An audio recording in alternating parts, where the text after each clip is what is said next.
Yes, friends, happy Friday. Today we are going to once again talk about the three-dimensional negotiation and what's going on in the global supply chain vis-a-vis Iran-American conflict. So Noon po. we basically apologize for the ringtone.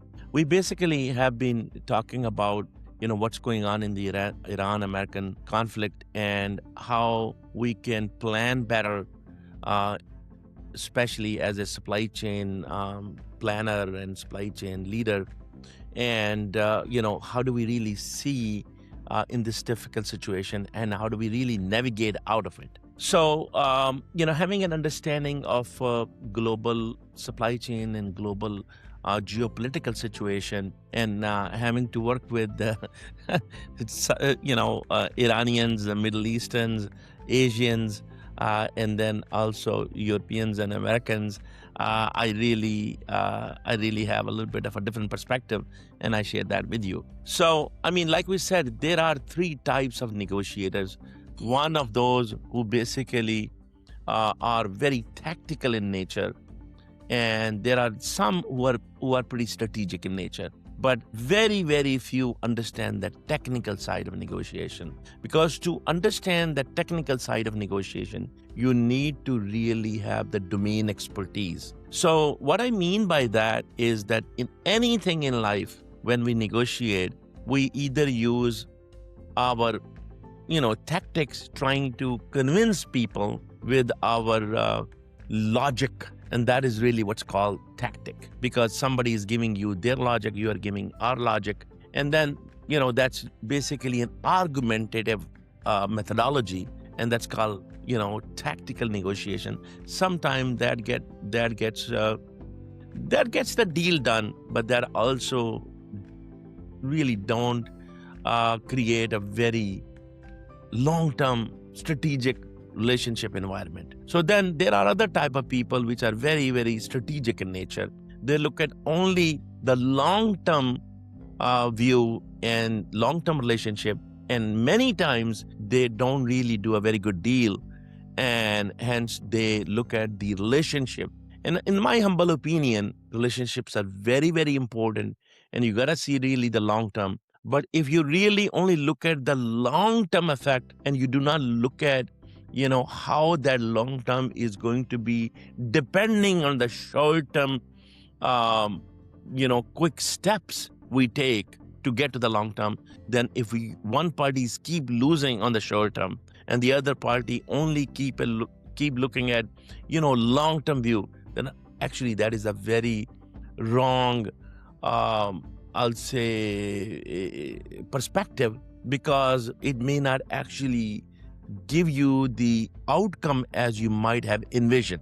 Let me give you a quick example. When I was working for a global supply chain for an operation company, which is a global, manufacturing company, and I have met many of the suppliers and customers, and some of those, they just tell you, well, we got to really look at the relationship. And they didn't want to even talk about the price. They even go to a dinner and then they have, lots of food and lot of chit chat.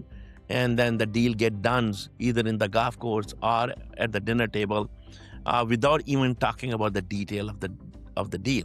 So what happens is that one party really is losing and you're missing the steps, and the other party is keep giving the lollipop of relationship and keep really having a higher margin. Reality is, with that approach, and this is called strategic approach, it's not really truly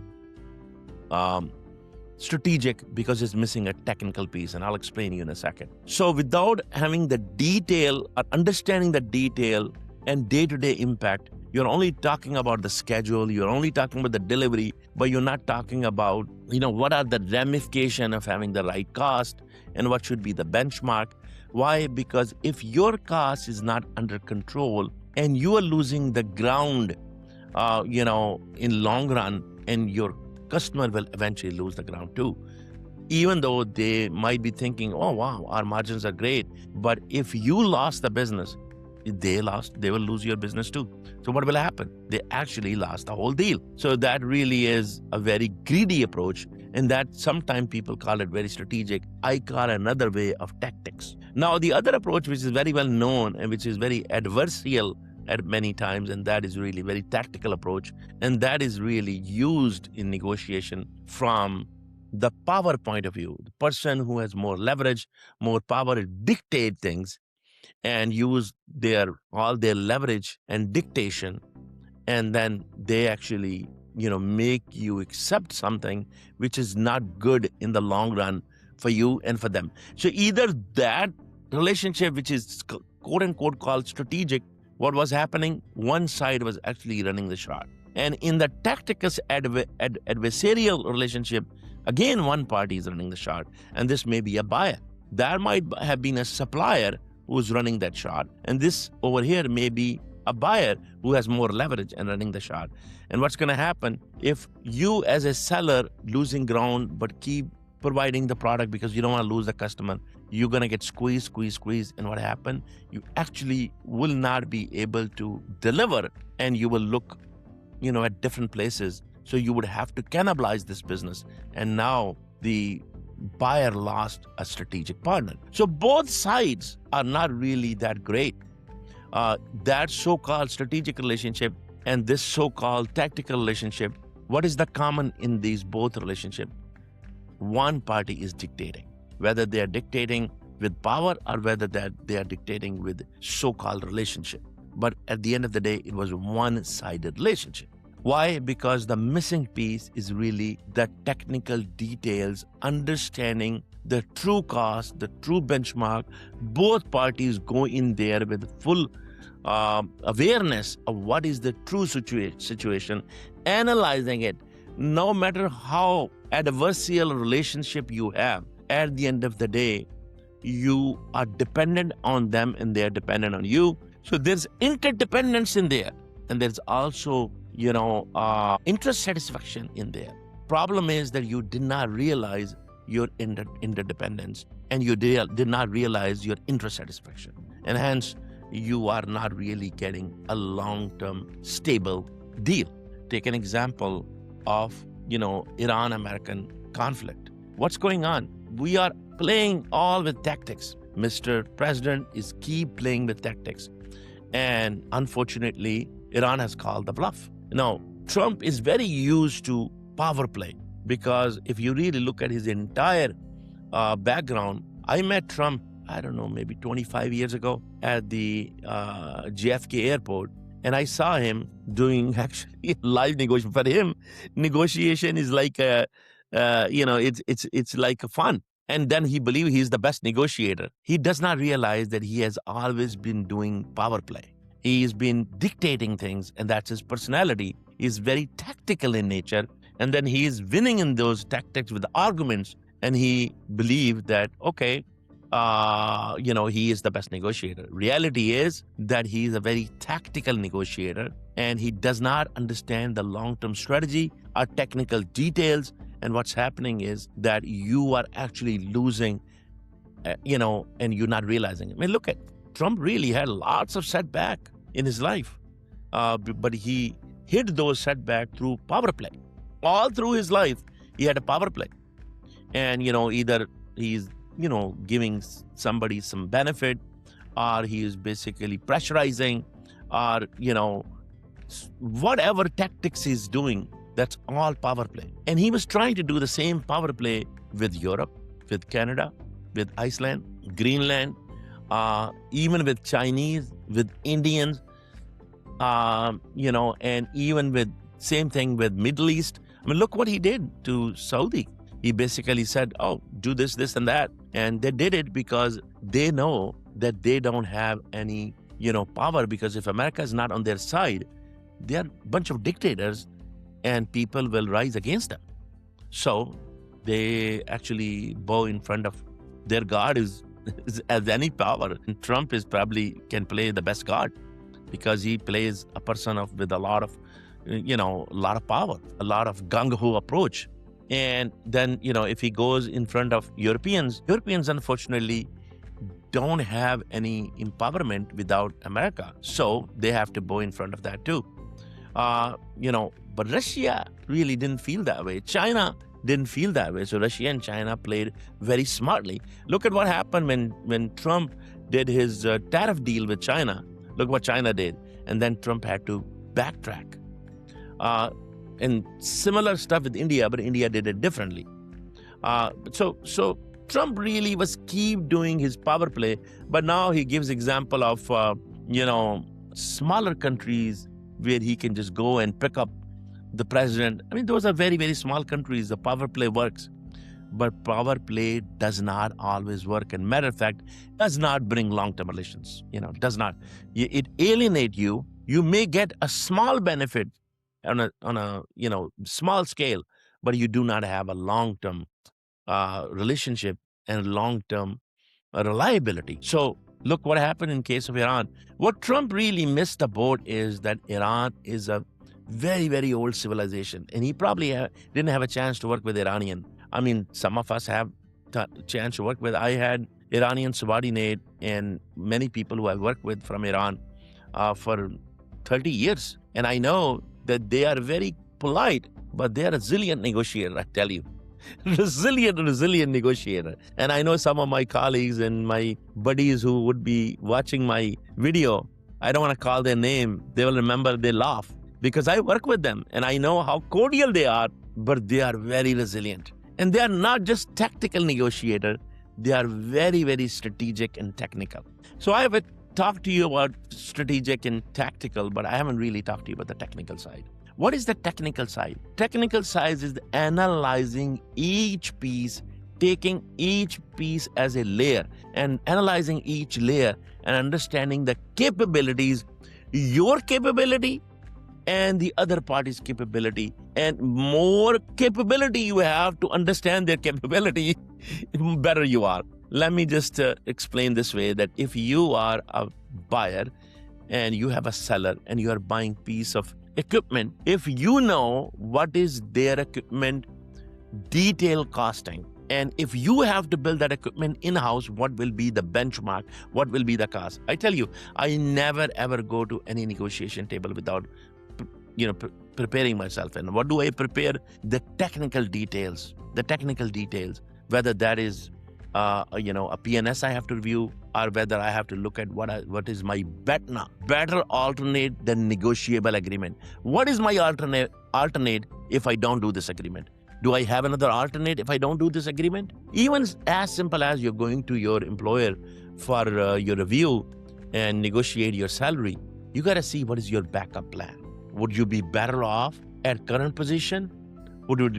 Should you have another offer from somewhere else? Or what methodology and what are the things you are going to do so that does not make adversarial, but it'll make cordial, but it does present your case so you get what you really are looking for. So the same thing is with buying any piece of equipment, or piece of commodity, or piece of any machinery, anything or any material, anything you're going to buy, you have to see that what will be the cost if you do build in-house versus outsource. And, what will be the cost element, the total cost of ownership, not just the cost of commodities, raw materials and manufacturing, but the total cost of ownership, what it would be, and then their margin, and then, making, if you really build a capability internally to develop benchmarks, then you share that with your partner and show them, and then they will be obliged to share their truly cost. You will learn something, they'll learn something. Now you are talking about technical details. You are not doing a fish market negotiation. And that's unfortunately what Mr. Trump has been doing. Because look, he said, we were shocked. We didn't know that they're going to close Strait of Hormuz. We didn't know that they're going to attack, other Middle Eastern states, neighboring states. Yeah, I mean, you didn't really do technical details. You were not, you didn't sit down with your journals and look at all those maneuvering parts. Now we are actually doing another blockade outside of the Strait of Hormuz, and we believe that we might be successful. I think that's another tactics. And that's another tactics, not understanding the total technical details. Because what's going to happen now with the relationship with China? Now, Trump is going to China, and he's going to be talking to them about their relationship. And you think China, which is dependent big time on Strait of Hormuz, not just the 50% of their, crude comes from China, from Strait of Hormuz, from Iran and from other countries. They also are very heavily invested into their whole global supply chain and Belt and Road Initiative.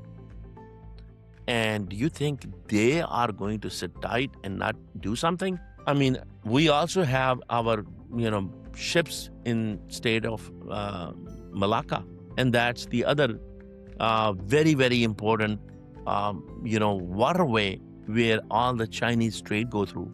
And then now this one too, Strait of Hormuz. These are the two major choke points in the world. We are not talking about Strait of Malacca right now, which is near Indonesia, but with most of Chinese trade go to Europe and America. And now we're talking about the Strait of Hormuz, with 30% of gas and 20% of world petroleum really goes to Europe and Asia. So what are we trying to do? What problem are we trying to solve? We are trying to solve strategic relations in the long run. And unfortunately, we were bluffing, and Iran has called our bluff, because Iranians have a very long history, and they are very classic negotiators, and they also rely on their self-reliance and self-interest. They don't really make decisions based on fear factor. They basically have a very strategic and principled methodology. That is the DNA of Iranian culture. That is the DNA of Iranian culture. It's not just mullahs. That's how Iranians are.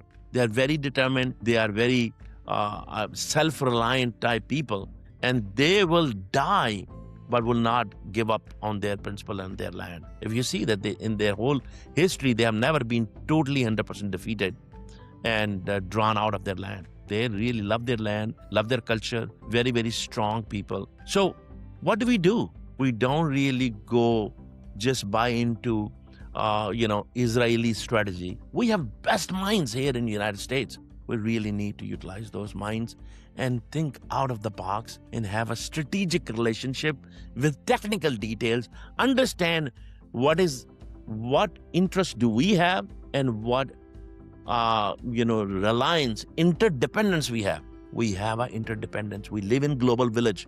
We don't live in isolation where we can say, oh, we have our own oil and people can come buy, gas and oil from us. Really? Look at the gas stations. If we have our own oil, why the gas has gone from, 278 to 450 or whatever? Why the gas has gone that high on the pump station if we don't care what's going on in the world? No, we live in global village. We are all interconnected. And for us to succeed in the long term is that we have to really look at a holistic picture. We cannot make all the decisions of the whole world. We cannot put the entire world in hostility just for few people, especially people like Netanyahu, who are warmongering people who have a track record of killing humanity. You cannot really take those people and make decisions. And I hope Mr. Trump understand and get out of his tactical nature and put a strategic hat. And I'm really hoping that when he's going to China, he does go to China and he gets some very strategic understanding, because I tell you, Chinese are very, very strategic. If Iranians are very technical, and that's the reason they have all this is technology and technical thinking, that they have their tunnels, and they have their drones, and they have their technologies all through SAVE, because they analyzed what could be the worst case scenario, and they built them for that scenario with their limited capabilities. You got to give kudos to that. And we need to understand that. So whereas I would say Chinese are very, very strategic. They're very cool thinker. They look at very long term. They are not worried about these wars. They worry about the long-term economic viability. But that's the reason they have built best systems, best roads, best trains, all those things new coming up. Even they are going really, really fast in AI. So I hope we understand that this is not, tactical is not the way to go. It's really, you use tactics when you have to, but you got to really look the strategic side and technical side and develop your own benchmark. Understand the stakeholders, what is each stakeholder's interest and what is their interdependence. These are the two things we have to understand. What is each stakeholder's interest and what is their interdependence? And then we need to see that who could be our blocker and who could be a meddler and who could be really our follower. And we need to really turn meddlers to followers, allies. So we need to convert meddlers to allies, and we need to also change the blockers to somewhat meddlers. And that's really, we can do that if we put a strategic hat. And I hope Mr. Trump really used that. But this is the classic case for us as negotiators, supply chain leaders, and and organizational leaders. This is the classic case for us to understand that how best to develop benchmarks and internal capability, analyze the stakeholders, and use a holistic approach when we do negotiation. Until next time, God bless you all. Thank you.